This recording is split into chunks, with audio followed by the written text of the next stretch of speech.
Hello and welcome to another episode of Gratitude Speaks. I'm Uncle Marty Marr.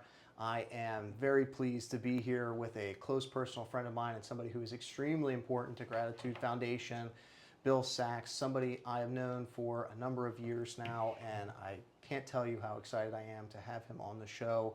What an honor it is for somebody who does a ton of service work, who helps people get into treatment on a regular basis, who's closely connected with the county government. I'll obviously let him tell the rest of his story, but I'm super excited to bring him on the show. Welcome, Bill. Thank you. Good to be here. Just happy to be here.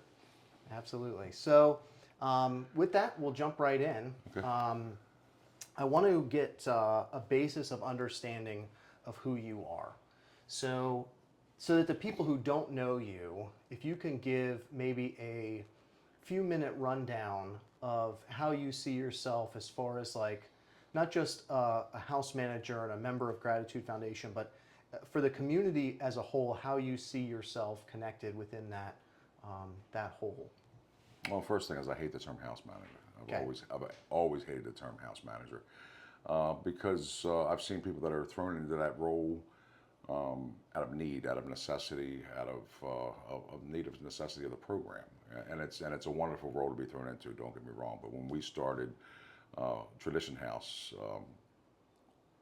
I really saw that place as a place that I needed at one time. I needed that place to be there, and I went seeking it. And I've checked into a couple a couple treatment centers, a couple psych wards, and a couple recovery houses. And the recovery houses, I felt like I was the healthiest person there, and I was pretty high, most likely. I was not well, uh, but it wasn't a good situation, and in one case, it was actually the house manager at that location who had 30 years who, really turned me off to, in his behavior. And didn't understand it. So long story short is I went looking for something that I knew would help me. I went looking for a recovery community, someplace where I would be lifted up and I would be protected, and it wasn't there, and yeah. So when we started out with Tradition House, it was a vision of creating that thing that I knew had a great purpose. At a time, I was thinking about this earlier. At a time when a lot of the MAT and things like that were coming out, and you and I kind of talked about it, and we saw that was going to grab traction, and it should grab traction because it's a valuable resource to so many, and it saves lives. But I myself had been through my own use, my own history. When I relapsed, I tried that route, and I just knew that for the longevity of my freedom, that was not going to work for me. And I really talked to you like, when people have gone through that gauntlet, they need some place to go as well, and that was the idea of Tradition House. And then our relationship was huge, and that was very similar beliefs, very similar backgrounds.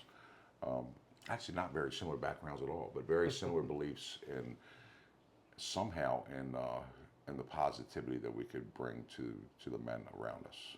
And yeah, and I was at a meeting last night with the guys at Tradition House, and what a great day to come and do this because they inspire me, they uplift me, they they are they are an incredible group of guys who are just we're trying to figure out what's next in their life, and putting things together and learning how to have relationships with others and how to have healthy boundaries. And I mean, I couldn't even touch on the things, but that's the great thing. I know you're going to get to this, but that's the great thing to me when you ask the question about communal living is the lessons that are learned when you're not trying to learn them. When you're living with other people, and it goes back. It's for me personally. I never was comfortable living alone. So for me, it's kind of easy. All the way back to my first communal living was with my parents. I mean, really, it's and I didn't want to do the chores, and I didn't want to do the dishes, and I was entitled, and I had to grow up. And a big part of this house is being in a place where you are held accountable to pull your weight, not somebody else's, but then also sometimes somebody else's. If they're down, or you can see to get up and do something that you know is the right thing to do, and even though you don't want to do it. So the lessons that come are not set out to learn. And nobody in that house is setting out to learn these things. It's you just learn them. And we have now alumni who are out buying houses and getting married and things like that. And I look back and I can see it in its full perspective that the lessons they learned going into, let's say, a marriage, right? Nobody wants to be married to somebody who doesn't do a dish or leaves the toilet seat up or isn't. It's not even any singular thing who isn't considerate of the other person that's that they're in a relationship with, whatever that relationship is, and so I just really think we're like breeding, very good husbands as well, future husbands, future citizens, future, and the pride that comes with that as well, of just being a more complete human being, and that is speaking from my experience. One of the things that I see from them, but it's not just the lessons they're learning, it's the lessons that I've learned, and I've told you, and I've told the guys repeatedly, I'm a healthier human being today than I've ever been in my life as a result of being there. One, because I'm inspired by them. Two, it's accountability of knowing they're watching all the time. And it's So how do you view yourself within that relationship? How do you mean? You say you don't like the role of the title of house manager, and you're an integral part of not just the Tradition House but also Howard County. Mm-hmm. So I'm curious of how do you view that role? How do you see yourself within that context? It's almost like a senior member, or I don't even want to say mentor. It's just somebody has to make a final decision. Somebody has to say, okay, that's it. And I don't mind doing that, but I also am very clear with the guys that their input is very valuable. We're going through a thing right now with one guy that's moving out, and we're interviewing for the next person to come in, and I had a couple people in mind, and then somebody was brought to my attention by three or four guys say, hey, you might want to take a look at this guy, and that guy goes right to the top of the list, and it's like that with everything. If there's now. I purposely stay out of the small things because, one, I don't want to deal with the small things as part of it. I thought that was a part of it for a long time, but the biggest thing is anybody can be told do what they're told to do, But sometimes I feel like if I step in too quickly, I rob them the chance to work it out themselves. And for them to want to. Exactly. Right. To want to get better and feel the feelings that come with letting somebody next to you down, and then feel the joy of we got a guy right now in the house that really was dish challenged. I don't know how else to put it, but he was really, he looked at it a different way. I think he grew. He's coming from a place where he wasn't held accountable to do those things. Do your dishes. Right. Do your dishes. Right. And it's such a small thing. I never wanted it to be about, but here's the other thing. I was thinking about it today is they know that's too small a thing. They know that that's too small a thing with everything wonderful that's going on in their life. If they're back and forth about who left the knife that cut the pineapple, it's too small a thing. There's too many beautiful things going on in each one of their lives. One of them stated last night that he was free. He's about to celebrate 3 years, and we had some new guys that we invited in from the community to sit there, and what a great message to the guy that's sitting there saying that he's never got past 41 days. He's never been able to get past 41 days. That with 3 years, and then he explained also that it's been incremental. He didn't just get stop using and move into a house and find freedom. He's slowly followed suggestions and lived with the guys around him and got better in so many areas that he finds himself right now with complete freedom. Freedom to go where he wants, freedom to make good choices, bad choices. And then he's got, his sponsorship, step work, the fellowship, all those things that in my life lead me to maybe making the right decision. Because I have that freedom also. Mm-hmm. I have the freedom to make a series of really good decisions or some really bad ones. And So it's all those things, and that's really the importance of that house is to see where people are succeeding, to see where people are falling short. So I told that story because that's the thing, the small things. I want them to deal with that. And then a couple of weeks ago, we had something that was a pretty big thing, and nobody brought it to me. And initially, I was like, "Hey, you," and then I thought about it, and it's still the case because I need to know what's going on. However, I've never been more proud of the guys. Somebody was having a bit of a mental health crisis, and the guys just said, "Okay, what's the solution? This is what we're going to do," and they just went into um, service mode of how can we help this man, and then on the way to their solution, they called me. They were like, "Hey," I was like, but what a great thing that, and that's what I mean. I mean, they worked out all those little things. I think They dealt with all those little things. And then when the big thing, it was just like, okay. well, let's what you're deal with talking about too is being a result of your choices. So those decisions, right? Yeah. I'm a result of those decisions and those choices, and your house is also a result of your choices and decisions. The fact that they're able to handle things like that in a responsible, communal, responsible way, for them to come together and know how to handle a situation that's difficult as a group, means that you have been doing your job for years. Because it takes a long time Yeah. to stabilize a house. It takes a long time to get a good group in there. It takes a long time to set the tone from the top. I had a conversation with somebody the other day. He came to me and he said, I want to own a recovery house. And I said, great. I said, why? Because people ask me that all the time. Well, hey, it looks great. I saw the board. There's all the names. You must be making a ton of money. It's like, yeah, that doesn't happen, right? Like, or it does if you do it, with Medicaid money, or right. you do it so that you stack people on top of each other. And that's again never been the model for Tradition House. Single rooms, the lowest possible monthly amount that we can have for them. We want the guys to have a nice place to live, so we fix things as soon as they're broken. We take down trees before they crush somebody whenever possible.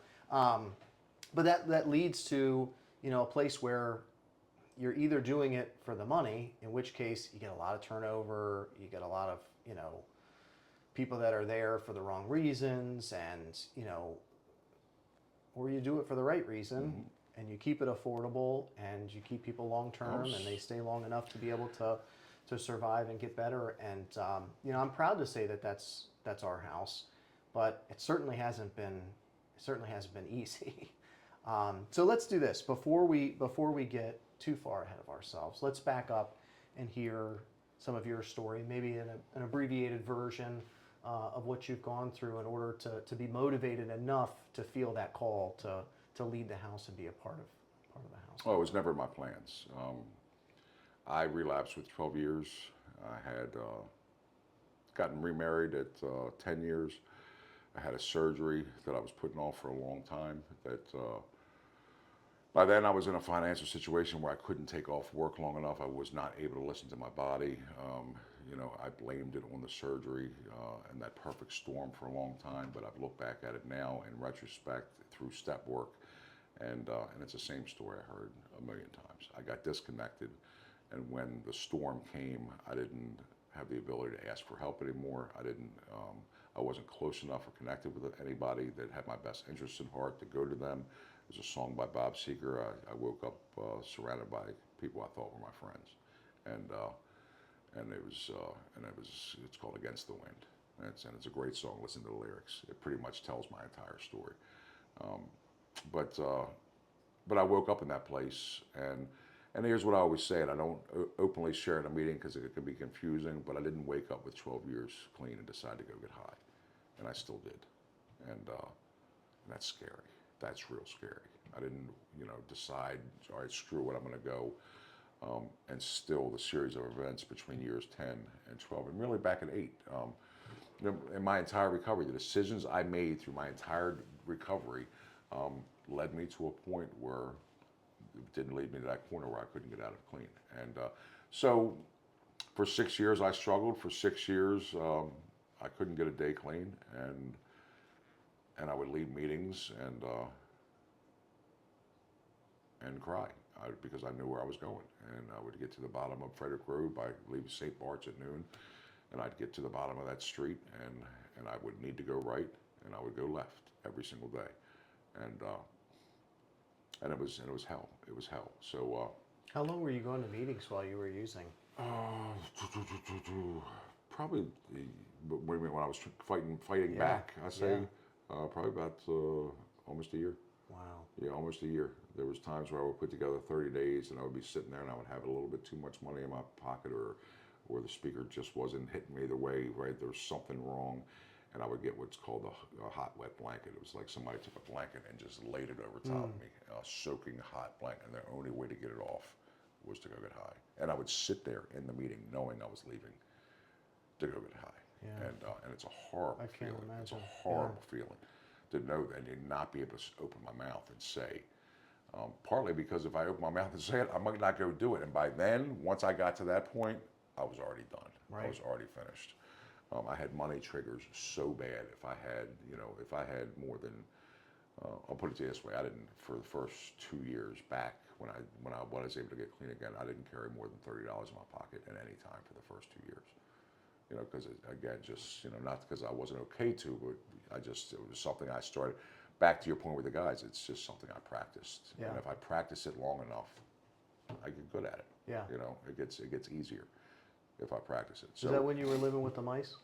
Oh, that's yeah, Pigtown, good old Pigtown. In that time in recovery, so I came around in 1995. I stayed clean for the 12 years. I met a wonderful woman named Kelly, who was HIV positive. She passed away in 2001, which I will tell my funny Please. recovery story. Okay. Actually, I'll tell it now. It's my first dealings with. I didn't think I was judgmental, right? I still don't think I'm judgmental, but I can be judgmental. So there was this recovery house, the Caton House, up in Catonsville. It's still there today, and a guy named Victor ran it, and he would kick people out of things. And these were people that I knew, and I'd be like, "Oh, that place is." You just talk about. They're just about the money over there. There's right. So I had this opinion of the Caton House, and and my wife got sick, and she was in the hospital for. She was sick for the first month for about 3 months, but the last 2 months I was in the hospital every day with her. So obviously I wasn't working, and we never had a lot of money to begin with. So when she passed, I was in a financial quandary. I mean, I was really in bad shape and I didn't care. Don't get me wrong. At that time, when you're going through that, it's just like I didn't even care. However, and I had an apartment that was safe, a safe place to go. However, I could not go in there. Everything in that place reminded me of her. Yeah. Her hair was everywhere. Right, something I used to hate was her hair would be on everything. Yeah. Also, my shoes were everywhere. I couldn't even walk in the place because she would always pick up my shoes. Right, really a lesson in character defects. While she was alive, she would always ask me, "Honey, can you please pick your shoes up? Can you please?" And I'm like, "I'm okay with my shoes there," you know. And then after she passed, I realized, one, I have a lot of shoes, and two, that they're everywhere. So when she passed, I was literally sleeping in my car at the gas station up the street because I would go in for like an hour and I'd try to sleep and I couldn't sleep and everything smelled like her and I would just leave and I shared about it in a meeting, or I shared about it. I don't even think I shared it in a meeting. I shared it with a friend that I was sleeping in my car, and Victor overheard the conversation. Said, "Bill, I have a room open." Shit. So why don't you come and stay? And I said, "Victor, I can't afford it. There's no way I have a place to stay." He's like, "Bill, I didn't say anything about money," and I appreciated the offer. Was like, I'm never going to do that. But that night I went home and I could not, again, I couldn't stay. And I called Victor. I said, "Were you serious?" And he said, "Yeah, I just got a new guy in. There's a bed open. Come if, as long as you don't mind, sharing a bedroom with somebody." And I went. And that person was a lawyer and he was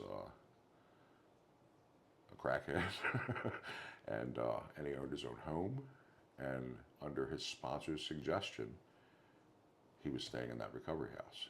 And him and I became friends. I only stayed for 3 or 4 nights, but I got very close with him. And then for the next year, I would go to the Caden house and I would pick him up and we would go play tennis and things like that. And every single, this is my funny recovery hat, every single day he'd get in the car. What the hell am I doing? I got a house move. I'm not staying. And we play tennis and we come back and he would process everything. And I would always ask the question, so did you stay clean today? He's like, yeah. And his sponsor's point was he couldn't stay clean at home. He, alone by himself, very articulate, obviously very intelligent, very educated, was completely incapable of doing it on his own. There it is, yeah. And he asked him to do that, and every day for a year he hated it. And every day for a year when I picked him up, he swore he was going to leave. He wasn't staying, and every day, despite that, he stayed. And he's now a very, very successful individual. He's actually a judge in our court systems, and every once in a while I talk to him, and actually when he was getting vested to be a judge, we had a very, very good conversation, and all I could think was, who better?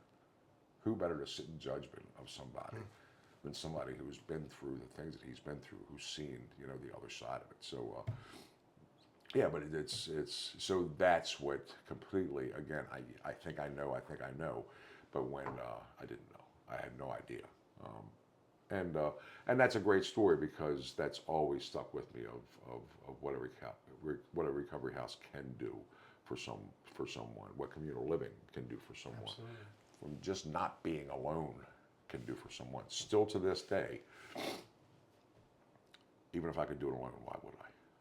You know, why would I? You know, the connections that, you know, I've watched some of the podcasts, shout out to the guys and girls before this, and then that's what I heard in every single one, is they came in and they were, much like me during that relapse, completely disconnected from everything that ever meant anything to me. I hear people talk about it all the time, that they wanted to die. I wanted to live. I wanted to live. I wanted to go do the things, and that's the difficulty of a relapse. I wanted to go do the things I knew I was capable of doing. I knew that I could be a good father. I knew that I could, you know, and I couldn't do them. Yeah. I could not do them. I couldn't even go to a meeting and leave the meeting and go home. I couldn't take $20 and go get milk and eggs and come home. You know, because if I had $25, I was gone. And So what finally changed? I don't know. That's the thing. I don't know. It is. I got to tell you, there's very few people that spend a year in the rooms while they're using. It's many more that reach their ends before then. So I mean, it does show that you were desperate. Yeah. Well, one big part in is during that year, I went to my home group. I found a place that believed in me and wanted to help me in my recovery. It was clear. It was obvious. It wasn't a meeting that I frequented when I was around before, but I did go there from time to time, and the same older gentleman was there, and he would greet me at the door, and he would do a little assessment of whatever shape I was in to see if he needed to help me do my chair or, and we would sit together, and he would say this thing. He would say, "It works, and we need you." And every time he would say it, I'd say, and I would think, "You need me." And I didn't understand. Again, one of those times where I didn't understand that we need the newcomer. We need the person that's coming in for the first time to, you know, I need to be inspired by these guys in the house. I need to be inspired by what I've seen in your life, Petros's life, Eli's life, Karen's life, Kara's life, Jack's life, Jessica. I mean, these people are near and dear to me. But even before they were near and dear to me, it's just, I need them. I need to be inspired on a regular basis. I don't remember what happened last week, but I remember the house meeting last night. Today, that's what got me through this entire day. Through this entire day, I was filled with these wonderful thoughts, this wonderful perspective on life, this desire to come here and talk about. I won't remember next week. I need to redo it. I need to recycle it. I need to go to a meeting. I need to talk to my sponsor. I need to have the conversations over and over again. I need to stay inspired. I need to not get alone. I need to stay connected. Because when I get disconnected, it took a while. You know, I had built up a little tough skin, and I had built up a little, you know, it took a while, but once it was gone, it was gone. You know, and I thought I was disconnected plenty of times, and I tell the guys all the time, if you're feeling down or you're feeling like, you know, meetings just aren't hitting away, or you feel disconnected. When I used, then it was snapped. Any spiritual connection was snapped. Any, yeah, I think about my daughters and the things that we would do, and then I was still trying to do those things, and I didn't want to be there.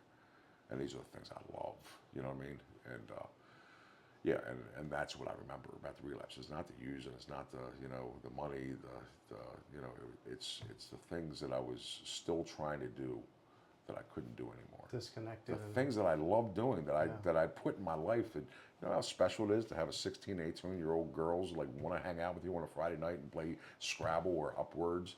And I knew how special it was because I wasn't doing that when I was that age. And then we would get together or cook breakfast on Saturday morning, and all that stuff stopped. You know, or if I did, I was going through the motions, and I was just like, how long do I have to do this? And that's the change in me when I use. Yeah, so living with, living and being inspired by people. I mean, and again, that's my story. If I see people and I do not envy it, I believe people are predisposed when they come in with certain things that help them in their recovery. The fact that I really enjoy people helps me. For sure. I've seen people, I'm not going to tell your story, but I've seen people that came and did not like people. Yeah. And I still watch them recover. I still watch them find a way. So let's jump to where we meet, which I'm not sure exactly when we first started talking, but I think you had 4 years by then, I want to say, somewhere around there. And It was 3. okay, so maybe I had 4 3. years Yeah. around Yeah, then, something like 4 out that. of 3, yeah.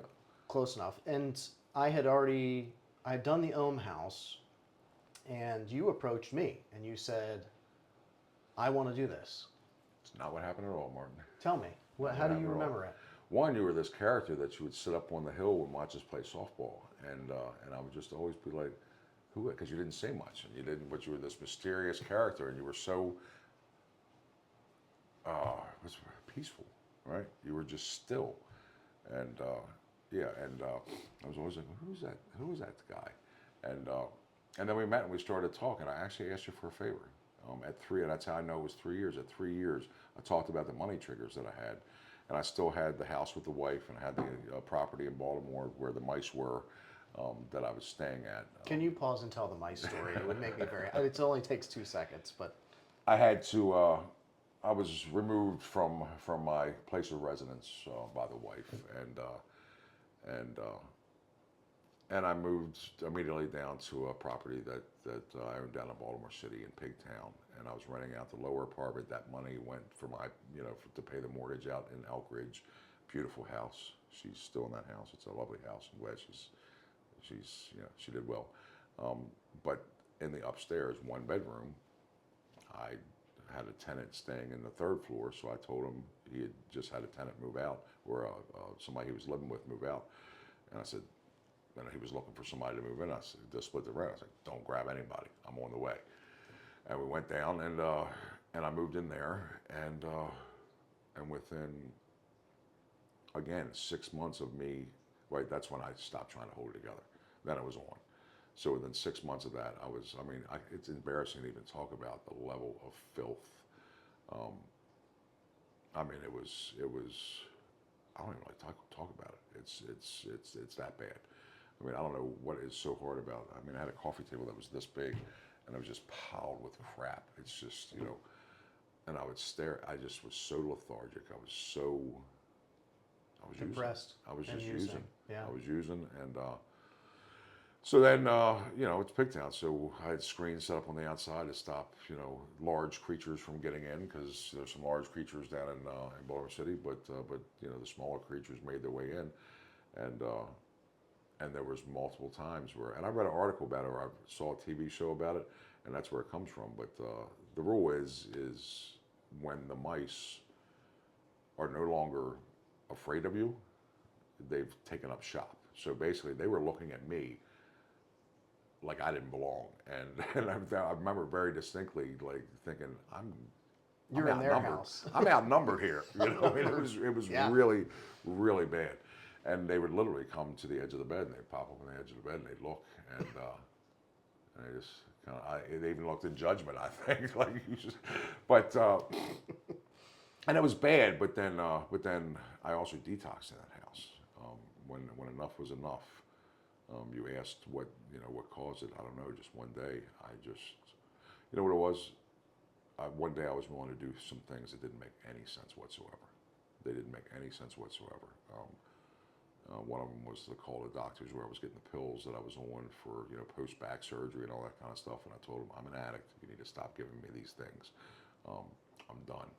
And of course, it was preempted by the first doctor saying, hey, we now have a system. I can see you're going to this other doctor. So he pulled out. And when he did, I just had that moment of clarity, like, call the other doctor.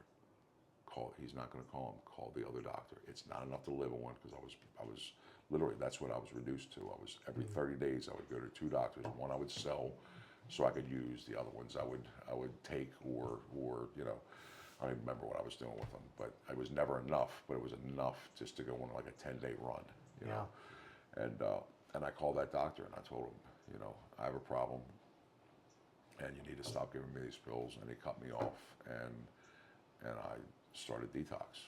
And when I started detox, I had I couldn't get out of bed for 3 weeks. For 3 weeks I laid in there with the mice, in the filth. And it was 3 weeks until I finally made it to the bathtub and down the steps and in my truck, and I drove up the Carroll Park golf course. And I sat there and I watched people chip and putt on a beautiful summer day, and it had taken me so much energy to do that I just drove back, and so it was, so the step one was the surrender. but And it was surrender in the and face of, and I was step also, two was the hope in seeing people play golf. yeah, but not yet, because I still was under, I didn't know how much of it. I was so convinced I was never going to feel good again. I was never going to have energy again. Obviously people that are watching this have gone through it, but I was thoroughly convinced that I'm never going to feel good again. I'm never, but this isn't, but something about that third week and getting up that day and going and seeing people, I knew right then I can't start the clock over. I don't know where this goes. I don't know if I'll ever have energy again. I don't know if I'll ever feel good about myself or anything else, but I'm not going to start the clock over, because if I use now, I just have to do this whole thing. And it was so much pain. It was so much pain to go through that. And it had been 6 years. It's been 6 years since I could say everything's out of my system, and I could definitely say that. So that's the mice story. There was a rat in there somewhere too. It was a big son of a bitch. So somewhere along the lines, we end up playing softball. Yeah. And, So and you make fun of me for wearing jeans. No, I came back. No, but what had happened was I asked for your help. I said, Martin, I have these two properties, and it was 3 years, and I knew that there was money at the end of it. I knew that we owned one property outright, and the other one had built equity, and it was a beautiful house in Elk Ridge. And I said, can you pull what I do from our conversations that you worked in real estate, and that's my background as well. At one point, so I said, can you pull comparatives? Can you pull comps for these two properties, just to give me an idea of what I'm looking at and how to file for this divorce, or I don't even know if I went that far into it. And you said, Bill, why don't you get full abstracts? And I was honest with you. I said, Martin, I can't afford to pull it. So $180 a piece for complete full abstracts, and he asked for my email address, and I think it was the next morning. I think the next morning I woke up and both abstracts were in my email. So it's funny how you don't remember that. I don't remember that. Yeah, it's funny how you. I can sort of remember getting that for you now, but yeah. Yeah, and then I think it was somebody was in a house and he was using, but his parents had left him the house, and this was like 3 months later, and I was like, hey, that would be a good recovery house, and I came to you, and I remember saying, Martin, can you pull a comp for me for this thing? You didn't get back to me for like 3 or 4 days. I was like, I'm a jackass. What a jackass am. This man does this favor for you, and you're going to ask it. And I was really mad at myself. I was really mad. And then you called and you said, Bill, I'm so sorry I didn't get back to you. And you were apologizing to me. I said, no. And by then the guy had used, and it was like done. But it was that's how I met you. Is I asked you for one small favor, and you went to the end with no expectation of, and that means something, and it means something to me. And I made a decision right then. Anything I did with those houses, I was going to do, with you or through you. And at that time, I had all kinds of ideas. I was going to, of how my life was going to go, and how I was going to rebuild myself, financially. And it was all not in the plans, But yeah, so that was our first interaction. And then, what the full story is you said something very much like Victor said. I said, Bill, Martin, I told you I can't afford it. He said, I didn't say anything about money. And then I think it was in that conversation, a few months later, I realized how busy you were, because you took 3 or 4 days to call me back, and I called you up and I said, why don't you let me bird dog properties for you? Look, and that I remember, because I yeah. was so surprised. You basically said, "What can I do? Put me to work to get things done." And you said, I got partners So and I can never surprised. pay you, and I was able to say back to you what you said to me. I was like, did I say anything about money? Yeah. And and then I found a couple things. First, I had to get a laptop. I think you gave me a laptop, a little pink laptop, Yep. where it was, and I started, pecking away at it. And it was my, I had some really good, I owned a mortgage company with a partner for a while, so it was something that it kind of lit me up, right? I was looking for purpose and direction. I talk about that with the guys a lot in recovery, and I was looking for something to fill my mind and something to be excited about, and it was nice. I got the laptop, and I was, and I set out to help you, and didn't know what the hell I was doing, and you're very, you're very like this, and I am not. You're very like, this is step 1, this is step 2. I was like, well, I'm going to step 6, and I'll backtrack. And we were, and then, and that would be like a theme with us from that point forward. It's like you are very much see things the way probably they should go. Remember Mike McFadden, when Tradition House started, he was a sheetrock guy, and we brought Mike McFadden in, and you were like, well, how much is he charging us? And I was like, don't worry about that. He was like, what do you mean, don't worry about that? I was like, if we ask this man to do, I just know him, trust me, and you very reluctantly trusted me. And I said, Martin, I love Mike McFadden. He's gonna be fair with us. And then, a month later when the bill came in, you called me up, and the first thing you said was, I love Mike McFadden. I love that man. So that's the way I see things, right? And you were like, just, but I learned from that too, because I now put things much more in order. Yeah. I still like the abstract part and the feel thing. I'm a feel player, and like not getting too, but I see that in you too, that you've kind of, there's a middle ground. There's a middle ground. We're getting all over the place, but yeah. Yeah, and I really love that part of our story too, because like that is so rare to find somebody who says, I have energy, let me, show me how to do it, and I'll do it. And I mean, that's what I did. That's how I got into real estate. I was just willing to knock on every door. I was willing to call anybody. I was willing to just put myself completely out of my comfort zone to try to make something happen. And out of all the people that have ever come to me to ask me about real estate, nobody's ever said, just put me in, coach. Yeah. And that's really what you did. Yeah. And of course, what ended up happening was totally different from what either one of us expected. Yeah. We didn't sit down. I'm just thinking about it. Nowhere in there was like, let's go help a bunch of men. Nowhere in that thought process at that time. Yes. I was still trying to maybe get a little rental, maybe do a flip, maybe Right. find something to just sell to somebody else. We were going to maybe do wholesaling. Like, yeah, there was a lot of options. And of course, what Bill actually did was find the biggest house he could possibly find and said, this is the one. And sure enough, when we walked in that I also door, ran numbers on that house, though. I mean, I saw the rooms, I saw the thing.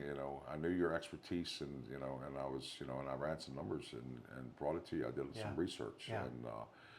and I remember coming to you and saying, hey, I think I can get this. We can get this house for this money, and as opposed to what it was listed for. You're like, why would it? And I explained it to you, and I was like, will you make the call? And you said, yeah, I'll make the call. Yeah. Well, I also back then you could negotiate for months, because I think it was like 3 months that I negotiated with the guy before we got it. Yeah. It was summer when you negotiated. When we closed on it, it was winter. Yeah. It was winter out. Yeah, and it was great though, because I know when we walked through that door, it was like something special had happened. That was meant to be. And when we opened it, we both prayed at that front door to bring us, the men that we were supposed to help. And to this day, that is still taking place. It really is a very, very special place. There's not many things in my life that I've set a lot of things up for with an expectation of this could be this. I can't think of many things that exceeded it, and it is. I had pretty high, lofty hopes for what we could do for guys, and the truth is what I had no idea the effect it would have on me, the effect it would have on you.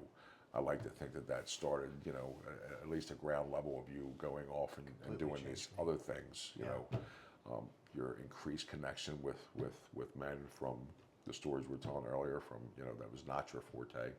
And then now I see you running the outward bound stuff, the hiking trips, the whitewater rafting, 825 through Gratitude Foundation. Whitewater tubing. Whitewater tubing, all those things that you do, being married. I mean, It has all stemmed from our relationship, for sure. No, I don't know if it's from our relationship, but from your relationship with. Well, let me tell you this. I mean, the conversation that you and I had about having kids, without a doubt, changed my perspective. And I'll tell that story really quick because, when my now wife and I were talking about continuing our relationship, she decided that she wanted to have kids. And that was not how our relationship started. And so for me, it was like this shock to the system. And I talked to a number of people in my network. I talked to my sponsor and my close friends and my parents even. And when I had the conversation with you, you let me give my whole spiel. And it was like something I had said for basically my whole adult life. It was like this, practice concert, of rage that I would give. And Bill looks at me at the end and he goes, just, one more thing. When you talk about this, you don't sound like yourself. Yeah. It's like a different person. And I left. It wasn't the person I knew. It was that practice thing that you were, the way you were looking at that was, I just believed was the most closed-minded, ridiculous thing. And I knew you, and I hadn't seen that in you before, so I didn't even recognize, And and it was so ingrained, right? The beliefs and the those neural pathways and those things that we tell ourselves. I mean, you're also dead wrong because I had been a father. You know what I mean? Yeah. So I mean, if I can, one of the things you said is like people like have babies, so they can have little mini them that they can dress up to be like. I said, what in the are you talking about? It's got nothing to do with it. You know what I mean? Yeah. Maybe a little bit to do with it, but it's People like to have something to name. That's what. Whatever. Too, yeah. But I could probably still give the speech actually if I was, because it was so ingrained in the stories that I told myself. Yeah. And really, we are a big result of the stories that we tell ourselves on a regular basis. And thank God that you gave me some insight and I went home that night and here's the thing, from our relationship over these years, when you tell me something, I however I react in person, and sometimes it's very little. I might not give you as much reaction, but when I get home, I think deeply about the input that you have on every topic because of how I know the results from your life have been, right? You have such a high standing, and there is just an intuition, there is a knowing within you that you allow to come out when you're helping other people, and it's very special.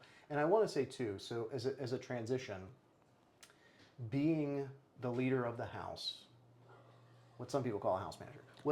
Director of operations. Director of operations for the house. It is such a nuanced, it's such a special relationship, and it's a very difficult, complex relationship to have because you are sort of like a referee. You sort of are the connection, and you're sort of a spiritual guidance counselor, and you're sort of like the disciplinarian, and you're like, there's so many parts to that role, which I think we've done a good job of also dividing up over the years, and but it's so complex. And what you did best was connect with the men. You had a genuine desire to be there, which is not the same as some houses where, like you kind of alluded to, it's like, the guy who's been there the longest, he's the house manager. That's he may or may not even really be. You order the toilet paper. And that happens so often. That is not the same thing as what we build at Tradition House. It is not the same thing as what Gratitude Foundation does, really, because of your role at any of the other houses either. Segue into that, that's why I call it a house of recovery, not even a recovery house. It's why I hate the term house manager, because I always believe you speak of something with a higher reverence and it becomes that. And Do you want me to remove baby no, cat? baby cat's fine. Yeah, so I still believe that. I still believe there's places in my life that I talk about things. I just change the language that I use. Yeah. You know what I mean? And How you tell that story matters. Yeah, for sure. exactly. Yeah. So this is Baby Cat. Baby Cat loves men. She doesn't love women for some reason. She's very sexist. So that's why she'll come up and be your best friend. When women come over to the house, she's less than We were just friendly. telling good Uncle Martin stories. So she was like, Yeah. yeah. Before we segue, because I know you're about Okay. to segue from the child thing too. I had more insight, and the fact is, as I said earlier, that we're that house is a training ground for relationships. Thing. You're about to be a father, and if you don't think I realized that when I said that, you were closed-minded, but you didn't really know. You know now. Yeah. You know what it is to talk to somebody, and have them hear you, or to feel like you're a positive influence in their life, and to see them achieve things. Yeah. To see them get happy in spite of things, or it's very much like that. So you've come to a place where everything you've done is preparing you for what's next, and that's kind of all of us. Yeah. I'm a big believer in that. Whatever's here in my life today, good, bad, indifferent, is preparing me for what's next. If I keep it in a proper perspective, it's My baby cat. can I be happy on a day when it's raining? Can I be happy on a day when things aren't right? And yeah, I have an answer to that today. Yeah. Yeah. So let's take a little bit of time and talk about, excuse me, baby cat, and talk about gratitude, which you've shared a lot already about how you harness from your previous life to the men that you're with now, to all the different ways. But I also want to get an idea of like your hobbies and the things that you do and have gotten to experience now too. Oh, golf. I golf. I play golf. Yeah, I mean, and I mean, it can't go. Also, in nowhere in those days or during those days was the idea of working 50 hours a week, or certainly not working in the place that I work and doing what I do. I think Jack very carefully in his professional life, he said the other day, in my professional life, I work at a jail in my professional life, and I love how he referred to that as communal living too. yeah, He took it right. It is absolutely. Yeah, absolutely. It is. Yep. Absolutely it He is. took it right there. Yep. Yeah. And I work in a place where people are in very consequential stages of life, in general, but very consequential stages of active addiction as well. And they don't know what's next. They don't know. And I do believe I've been gifted, I guess, I practiced it. I practiced connection. I think I was natural at it already, but I practiced, every day, my connections with people. So it's very easy for me. And here's the other thing too. It's 90% want to. I'm not going to connect with anybody if I don't want to connect with them. And I want to connect with these guys and girls that are in there. I've been there. I know what that feels like. In some cases, they're so young, and I have a lot of experience in my own life. I've seen a lot of things in the lives of others. I have all this information that's been given to me in 12-step programs and fatherhood and my own relapse and all these things that I'm able to meet with somebody and really honestly say, do you want to do something different? What do you want to do? And then I have the resources that are now put behind me somehow by the powers that be to say, okay, if you want to do something different, let's go do it. And I've gotten good at it, and I'm very proud to say that I've gotten good at it. I think I was a natural at it at first, but I've also changed positions. And when I sat in the interview to become a reentry case manager, which is sticking with somebody long after they've left incarceration, when I was sitting in that interview, the director said, "Well, you're already so good at it," and then I said, "I'm not. I knew I wasn't. I had a lot to learn, and I still do, but I've learned so much. I've learned so much about different resources that are available to people. My connections have gotten bigger, so it's just the point is nowhere on my radar was working there. No matter where my desire was to, so the entire course of my life was changed, and I feel like I was led there. It sounds self-important when I say that, but I really believe that I was put there. You know what I mean? And, I can relate. Yeah. And by getting in the flow and doing the next right thing, only then, I think, can you allow people, places, and things and synchronicities to line up with your principles, or they don't, right? And how can that happen unless you know what your principles are, unless you know what your values are, unless you know what you stand for? How can you be guided by that? But when you do, yeah, it's almost like everything was leading up to this. And being a 12-step program kind of tempers it too, because you can only do what you can do, and that's what I've seen for years. Is I can do what I can do, and there's some people that are doing fantastic in the community right now, and it's great to watch them, and it's great to be a small part of what they're doing in their life, of the opportunity that they took. There's a lot of people that aren't. Also, there's a lot of people that aren't, and that's not, but I learned that here. Yeah. I learned that I'll get through all the obstacles that stand in the way of helping somebody, whether they put them there, whether the government puts them there, whether the county, whoever. Just, and if I can't, try everything I can to get around those, to get that person to, a state where they can just have an opportunity. And then whether they take that opportunity is on them, and then being able to, it's disappointing, yes. And, here people use and people die. But, and it is easy to want it more than somebody else wants it for themselves. Yeah, but it's a special thing to just be in a position and make them every single day that I go to work. I have an opportunity to be a positive influence in somebody's life who is in a place where it's very hard to find that. And, so you're grateful for work. Very grateful. You're grateful for golf. Yeah, so golf is. I'm getting older. I got so much left, Kara. Let me go golfing more. I have a wonderful woman in my life that I care for deeply, and we only get so much time. So, again, you couldn't get me off the golf course before. There was nothing in the world that was going to keep me off, and I gladly stay off and take trips. And we're talking about going to Barbados and these different things that we're planning. My life is full. My life is full, and I'm reminded by something somebody said a few weeks ago at the house. One of the guys, again, who was very stressed out by all these wonderful things. I mean, he was literally like upset and mad, and I just was sitting there looking at him like, oh my God, your life is so full. You have all these places to be and all these things to do, and he was stressed out because he didn't know how to manage it. And I get there sometimes, but that's again the worth and value of being there is I have a lot of stuff coming up,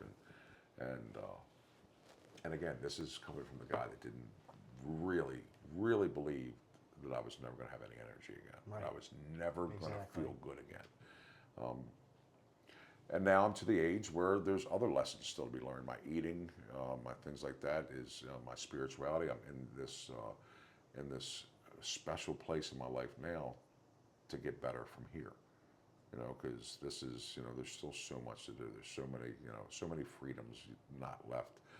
And, I talk about it all the time. It's, I don't know how many days are left. Yeah. I'm 53 years old, and it's not that old. It's pretty old. It's not that old. It's pretty old. Yeah, it's not. But I mean, that's not Jack old. I mean, Jack is Jack old, but Jack's been in great shape, and he works out, and he takes care of himself. And I'm trying to add those things in because I do want to be here. Yeah. I do want to. Yeah, we need you. And the perspective I have again from my entire life is, in losing my wife when she was 32 when she passed away. The lesson that has it's impossible not to open up a whole hallway to go down, but go ahead. I'm very, very lucky to be getting older. I'm very, very lucky to have the pain in my body that I have in my body. I'm very, very lucky to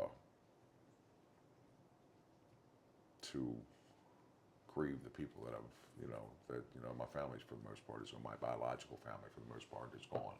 And I was talking with a friend the other night, and she's in that place where she's a little bit older than I am, and her sister's passed, and her mother's sick, and she's sad, and damn right she's sad. But to have lived that full life, to be able to grieve people, is, I wasn't guaranteed that. I wasn't, and that was taken from Kelly, and she didn't ever have the chance to do that stuff. So again, that's such a profound thing early in life that gave me perspective from that point forward. Like, every time, here, look, you want to see it? There it is. Losing hair, it's gone. So what? So what? It's I'm lucky to be losing my hair. However, that can come with a character defect. Like, I'll have to do it. I need to get busy on my physical health, financial health, different So things. what you're saying is acceptance. If you take a character asset like acceptance so far that it's like, I'll just, nothing matters, right? I'll just accept everything. I can take optimism and be like, I don't have to do anything. I don't have Yeah. to. Everything's going to be just fine. So even right? a good It's thing not. taken too Right. far can be Yeah, a absolutely. negative. We talk Yeah. about that on a regular basis. Yeah, but I love that lesson that you're talking about, which is that if you're able to see the pain of life as a gift, as part of life, But that comes all from the pain of encompassing. life. That's Yeah. the irony of it. Is all that comes from all that stuff I try to avoid, that I didn't want to go through, that I'm still not happy I went through. However, I can't get here without that. Yeah. I cannot get here. So, and I don't know what's next. I just know today, I'm more surrounded by. I have more people in my life that I care for, that care for me. That whatever comes, I'm not alone. I'm not alone in it. And one day people will grieve me. And Damn right. you know, Yeah, yeah. And, So, and yeah. tell us So, yeah. about softball too, because we're all not allowed to celebrate our anniversaries without mentioning softball. So you had to mention softball too. I'm worried about softball. This I think younger group doesn't step up, But no, softball was something that I was drug out to. It's everybody sees it as my thing, but it was Carl. It was Carl K. And Carl K. came to me and said, "Hey, I got some guys down the Helping Up mission, and we're going to go play softball." And we had always talked. He was a catcher's son. I was a catcher's coach's son, and we would talk baseball. And I very reluctantly went out there. Very reluctantly went out just to throw the ball around one day, and again, it was that part of where I was still just trying to see what my body could do, and I don't know. We just started to learn how to have fun again, and I remembered how fun that was. Just even though my arm wasn't, it hurt. It hurt too, but I knew it was a healthy behavior. I knew it was something to get me out of my head, to go breathe in the oxygen. I knew it was good for me, and I did not want to do it because it hurt. And I kept doing it, and then other people started to come out and doing it, and it caught fire. And then Carl relapsed, and by the time he had 18 months, we had a co-ed team and a men's league playing on Friday night. It exploded into this thing, and we would sit in meetings, and as soon as you hear stories about guys with the guys, women with the women, which is true. Don't get me wrong, but we would watch a new female come in, and it wasn't like a predatory thing. We were like, she looks athletic. We gotta, right? And we were like who's gonna go see if she plays sports? Because we needed women for the co-ed team, and it just turned into this. I don't know, this just very special thing of people going out and having a blast, and it just grew from there. And then, unfortunately, Carl, within I think 6 months of his relapse, passed away, and I felt a responsibility to keep it going, not out of responsibility for him, not just because people really loved it. People were really enjoying it, and then all right, so there's that thing that I didn't do that I knew was healthy for me, and really that was the start of you would come out and sit on the hill and watch us play softball, and. So it was really like the beginning of where you and I got to know each other. Because I think one time you told me that before you got to know me, you got to know me from coaching, from probably screaming and yelling and things like that. But always in a positive way. The Herb Brooks, if you understand that reference, view of coaching, where you're loud and obnoxious, but then you give a little pat on the ass, and the person's like, and you tell them you did a good job today. And so that's how you got to know me, I guess, is through that. But and then through the years, it's just regardless of the team, still my special thing is Tuesdays. We had a lot of people come out in a lot of different conditions and a lot of different things come out on Tuesdays, and just learn how to have fun again. You know, whether you have a, you know, regardless of your skill level, whether you have, that's one of my, used to be one of my favorite things to do. They're like, oh, I don't have a gear, so what? I've never played, so what? It's not about that. Just come out and play. Yeah, get in the game. Yeah. Get in the game. I don't know about you, but for me, like one of the most rewarding things is to see when somebody has taken the initiative and carries it on. So the fact that you were able to turn over the reins to the softball team and it carries on. For last night, to have that karaoke night be coordinated, be scheduled, to have a flyer made, to have everybody invited, I didn't do any of that. I didn't do any of it. That to me is the most It's rewarding thing what a wonderful thing. I've ever seen, because it had nothing to do with me. It's a community that runs on its own. There was also in the meeting we had after that, there was a guy, it didn't hit me till you just said that, there was a guy talking, he's out at the midnight meeting right now, and it's struggling to keep going, and he's talking about, so he used that platform to say, hey, come on out and support the midnight meeting. And there's a guy and a girl that are getting married this September and just bought a house that kept that meeting going, you know, bitching the whole time too. They were, you know, I mean, it's hard to do when nobody's showing up, but they knew it was the right thing to do, and they kept showing up, and they're reaping the rewards of that now. They're reaping the benefits, and here's the next people coming in, same thing. The next people coming in, and saying, you know, I don't like doing this. It feels awkward. It's, you know, but I know it's the right thing to do. And that's been the service piece. We didn't even get to that. The service to my fellowship, your fellowship, service to family, service to others, service to community, service to the world, service to self, right, is A lot to be grateful for. yeah, and from that, right, is what I found to be the most valuable principle that I didn't even know was a principle, and that's freedom from self. To wake up and really give very little thought to, you know, how I'm going to make it in this world, or you know, or what people think of me in this world. To just, you know, to have freedom from that, because I have stuff to do. I have places to go. I have people that I care about, and just to get and get through myself that quickly. You know, and then again, the balance in that is I can turn that into a defect, right? And not pay attention to myself and my finances, or right. So right now, that's what I mean. I'm in this place where, me personally, I'm trying to rein it back into wake up in the morning, do not pick up my phone. Right? It's a small thing. I mean, you do it all the time. It just hit me something you said like 6 months ago, you know, which was ridiculous to me. You said I couldn't find any time for myself in my meditation, so I woke up earlier. So that doesn't make any sense whatsoever. Guess what just happened? I just decided to wake up a half hour earlier, right? And that's something I completed, but I heard it. And I decided to wake up and listen to the Just for Today and make my coffee and go out and sit in my chair on the porch without picking up my phone for that first half hour. And what that's turned into, and it's only been like a week, but what that's turned into is I feel more connected. I feel more connected with myself. I was already connected with everything else, but I feel more connected with myself, with my spirituality, with setting a goal that day to eat better, you know, and knowing that I started that day with that thought, that I started that day with that. I don't know how that helps me. I don't know how that's working. I don't know why that's working. Just know that it is. And that's something I've heard suggested for a long, long time that I was very quietly, completely obstinate to. I was just like, nah, it just doesn't apply to me.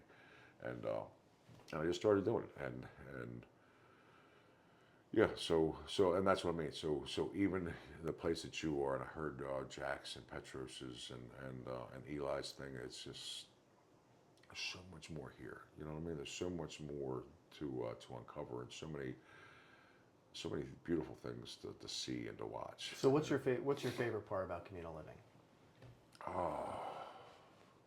What is my favorite part about you know what it is? COVID. Okay. Right? When COVID hit, people were struggling. Yeah. Right? People were hurting.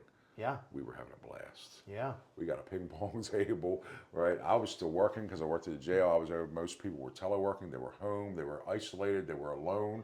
That's my favorite part about communal living. Yeah. Is Not alone. yeah, I'm never alone. Even Right? in the worst Right. of times. Even when things are going bad or whatever, it's like I got something to do. I got something to concentrate. I got something to fix. I got something to put a positive twist on, or to yeah. So COVID, we were playing. Me, Tommy, Joey, the whole crew. Bill was in the house at the time, but we were just All right. we were having a great time. So what is your least favorite part of communal living?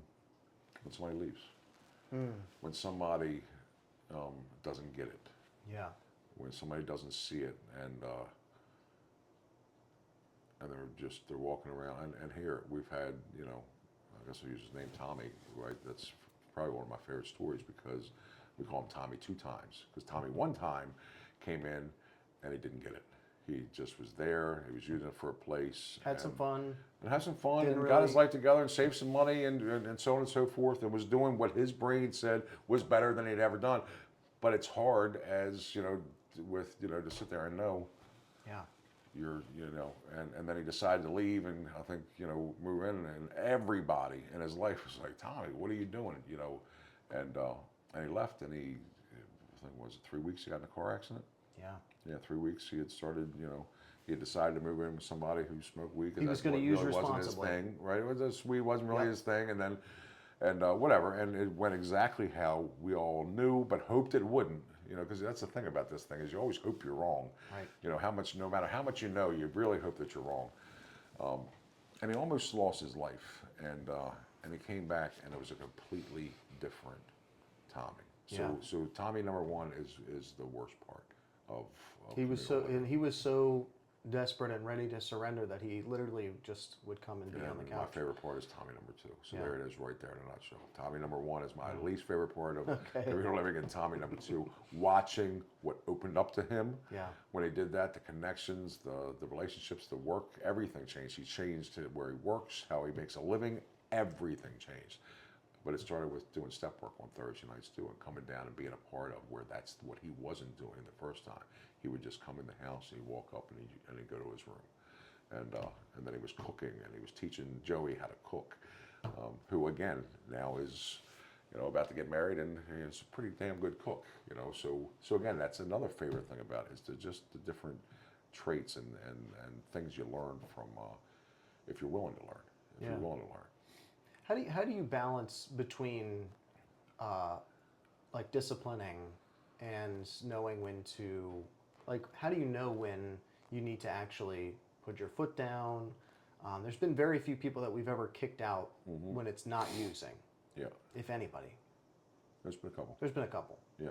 but very few over anything. Well, there's a that's reason not for that. There's a violence reason or for that using. because there was a guy in the house really, and he just didn't get it, and he was still going to meetings and talking about this girl and just the language that he was using. That just he got very uncomfortable because eventually he was alienated. Eventually, people just weren't engaging with him anymore, and he couldn't figure out why. He just knew that and we weren't like not making him welcome, but we just weren't. I watched guys one by one like stop engaging with him when he was talking about his car, his motor, or this girl that would it just wasn't the conversations we were having.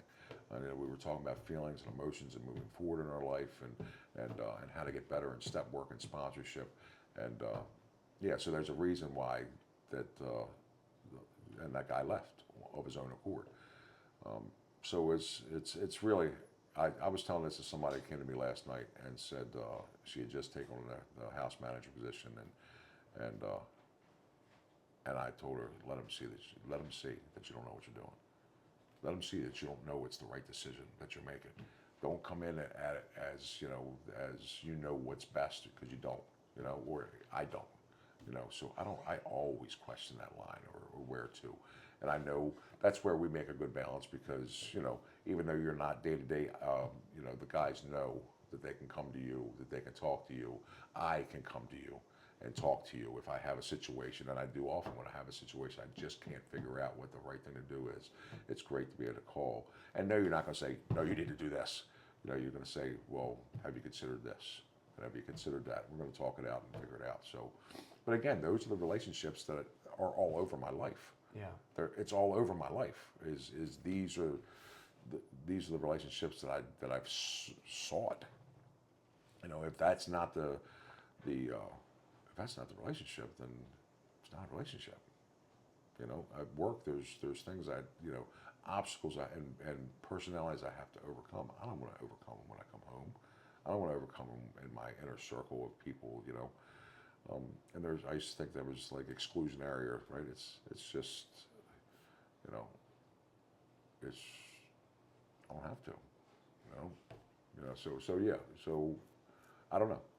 You know, I question it all the time, and there'll be a situation tomorrow I will not know what to do, and I'll go to the guys and be like, "Hey, I don't know what to do here." Yeah, and I think it is nice once you have a really solid group to be able to put a lot of the decision making back with them to say what they feel like is right. Ultimately, you're going to make a decision. Same way I call you. Same way I call you. So what do you think? Be able to say to these guys who have put time in, they've demonstrated that they are about helping the guys around them and picking them up. Ask them, what do you think? I think too about how long we kept beds empty, right? Rather than take on the wrong person, we would just wait and. Well, that's to your. I think that's really, very much to your. I think it was one of the conversations I was very scared to have with you, and I was like, because it was really my belief that if the right person didn't present itself, and I knew I had set up I'd run the numbers, I knew that around what area, nice. it paid for itself, and there was multiple times where and I was like, hey, I think the conversation went something like, if there's going to be times where we're below and this place is losing money, and you, without even hesitating, said, okay, yeah, I get it, and I was like ready to explain and like go into my point and argue and you you already considered and you already know it, and there have been times where you've called when we're down to 6 people and been like, hey, who's on the horizon? I'm like, I don't know anybody.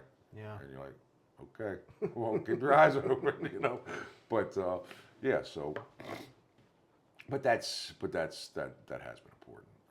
It's important that we show the guys too that we're not just going to take in a person because they have $160 Right. and Exactly. 10 days clean. It's just not how it works. Yeah. You know.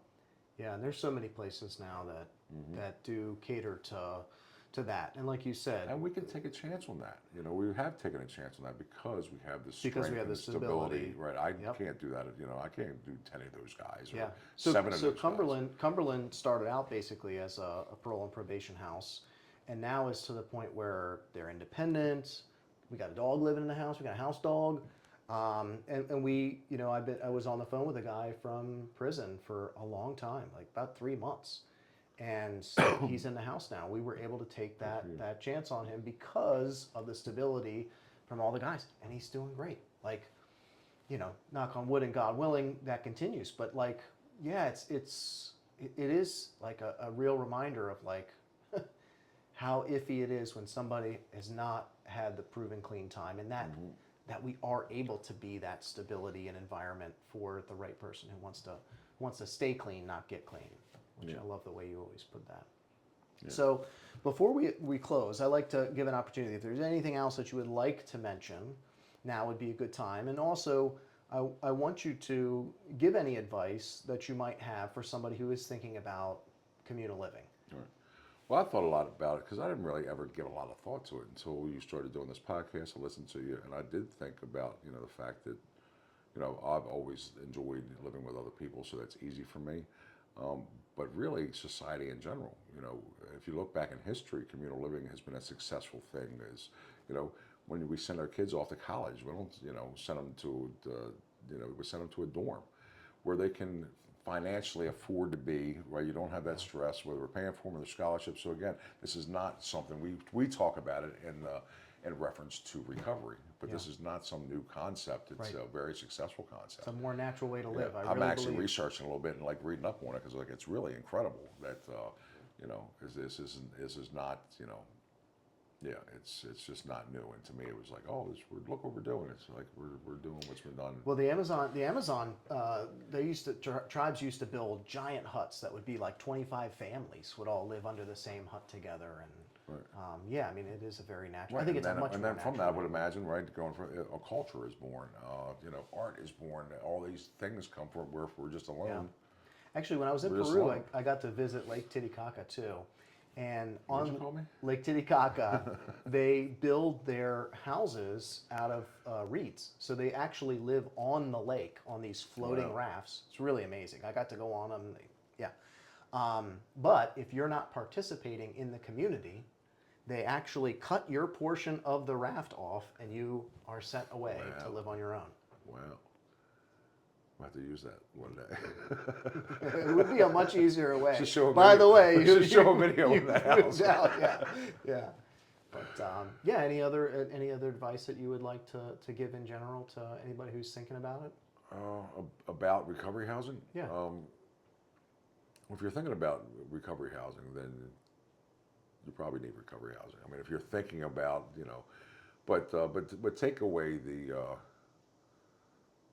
take away the that aspect of it, and I mean, it's a really these guys right now. It's a tough time to live. It's a tough time financially to live. And that's another aspect that's not talked about enough. Is you have a set. These guys can pay their bills, right? Feel comfortable. It's actually going to be our focus moving forward the next couple of weeks. I thought about that today. Is putting out a thing. Is like, what are we doing with our finances? Are we saving money? Are we?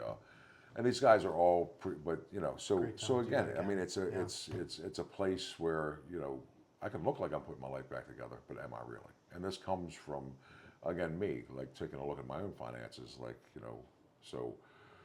so financially, it's a very good place to relearn how to live, but then emotionally, spiritually, and again, it's just, to me, it's these things are.